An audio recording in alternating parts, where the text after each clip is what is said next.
Part 22.9 Surah Al-Hajj, the Pilgrimage. Assalamu alaikum. Welcome back to Sufi Essence with Hammad Syed. The discourse of Surah Al-Hajj has carried us through a profound spiritual landscape. From the sacred origins of the Kaaba to the inner meaning of sacrifice and the divine justification for self-defense. Now, our journey takes a historical and sobering turn, as the verses before us reveal the inevitable destiny of those who oppress and deny the truth. This sequence of divine revelation serves as a powerful testament to Allah's unwavering support for His believers and His swift, definitive justice against the forces of tyranny and falsehood. It is a stark reminder that while believers may endure hardship and persecution for a time, the final victory belongs to Allah, and those who oppose His magnificent will are destined for destruction. These verses are not merely a narrative of ancient events. They're a timeless lesson in divine law, reassurance to every believer who has ever felt overwhelmed by the strength of falsehood. They reveal that the power of faith is not in the number of its adherents or the might of their weapons, but in the divine covenant of protection that Allah has established with those who sincerely uphold His magnificent names, Ar-Rahman and Ar-Rahim. The divine authority and covenant. Kanza Laman, Quran, Al-Hajj, the Pilgrimage, 2241, verse 41. Those who, if we establish them in the earth, would establish the prayer, and give charity, and enjoin good, and forbid evil. And to Allah belongs the end of all affairs. This verse begins with a magnificent description of the true believers, who are worthy of Allah's defense. As mentioned in the preceding verses, they are the ones who, once granted authority and stability in the land, do not become arrogant or corrupt. Instead, they utilize their power to fulfill the very purpose of their creation, to serve Allah and His magnificent names, Ar-Rahman and Ar-Rahim. The verse outlines 4 pillars of a just and righteous society, founded upon a foundation of divine favor. The first is to establish the prayer. This is not just about performing the ritualistic motions. It is about establishing a living, breathing connection with Allah, a constant communion that serves as the moral compass for the entire society. Prayer anchors the believer to their divine source, ensuring that their actions are guided by divine wisdom rather than personal whim or ego. The second pillar is to give charity. This speaks to the immense importance of social justice and economic equity in a righteous community. It is a powerful reminder that wealth is a trust from Allah and is meant to be circulated for the benefit of all, particularly the poor and the needy. It is the antithesis of a society built on greed and exploitation. The third and fourth pillars are to enjoin good and forbid evil. These are the active and dynamic principles of social reform and spiritual guardianship.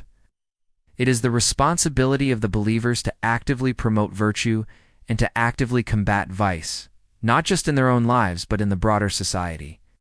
This is the very essence of a vibrant, healthy, and conscious community.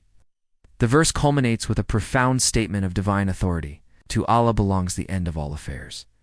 This is a powerful reassurance to the believers that no matter how difficult the struggle may seem, the ultimate outcome is in the hands of the Almighty.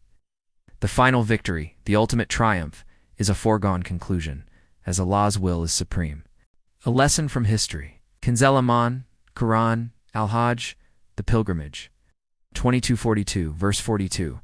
And if they deny you, so indeed before them the people of Noah, peace be upon him, and Ad and Thamud denied. Quran, Al-Hajj, the Pilgrimage, 2243, verse 43. And the people of Ibrahim, peace be upon him, and the people of Lot, peace be upon him. Quran, Al-Hajj, the Pilgrimage. Quran, Al-Hajj, the Pilgrimage, 2244, verse 44. And the companions of Madian and Moses, peace be upon him, was also denied. I gave a respite to the disbelievers, then I seized them. So how was my retribution? These 3 verses, read as a single, powerful narrative, provide a magnificent historical context to the Prophet Muhammad's, peace be upon him, struggle in Makkah. The message to the Prophet, peace be upon him, is clear and deeply reassuring. And if they deny you, so indeed before them, the rejection he was facing was not unique. It was a recurring theme in the history of prophecy. Allah reminds him and his followers of the fate of those who denied the prophets of the past. The list of nations is a powerful roster of human arrogance and ultimate destruction. The people of Noah, peace be upon him, who drowned in the flood. People of Ad and Thamud, who were wiped out by a devastating wind and a deafening blast. The people of Ibrahim, peace be upon him, who persecuted him and were punished. The people of Lot, peace be upon him, who were destroyed for their corruption. And the companions of Madian, who were also seized for their disbelief. Inclusion of Moses, peace be upon him, is particularly poignant, as his people also rebelled against him despite witnessing immense miracles. The pattern is clear. Denial leads to a temporary respite, followed by a swift and devastating divine retribution.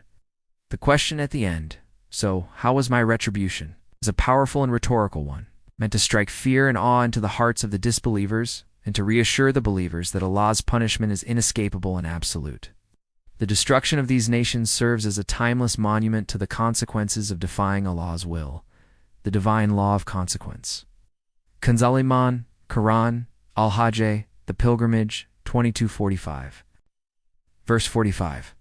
So many a city we have destroyed while they were oppressing, so they are collapsed on their roofs, and many a deserted well and a high palace.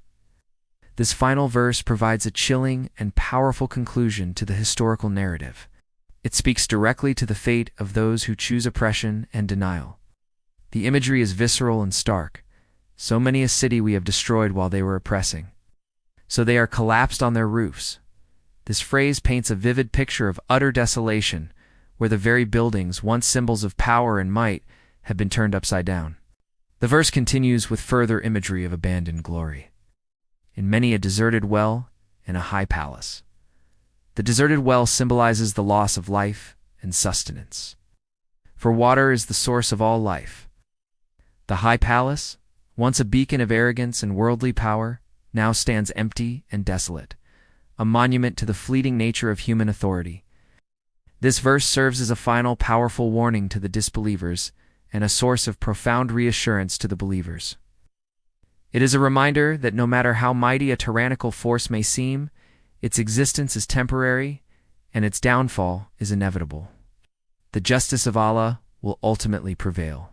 Hadith, the Prophet, peace be upon him, taught, "There is no day on which Allah frees more people from the fire than the day of Arafah."